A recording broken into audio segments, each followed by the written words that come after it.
How to learn Russian language? There is two ways. Or you will learn by yourself, or you will learn with the help of someone. By yourself, how we are studying with my husband using, I know two famous apps, Memrise and Duolingo. Plus you can learn with the YouTube.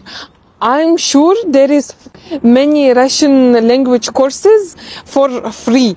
So if even they will teach you a beginner level, it will be already perfect. Other option is to learn with someone's help. Try to find, maybe in your city you have private schools or in universities they are giving Russian language courses. You can learn there.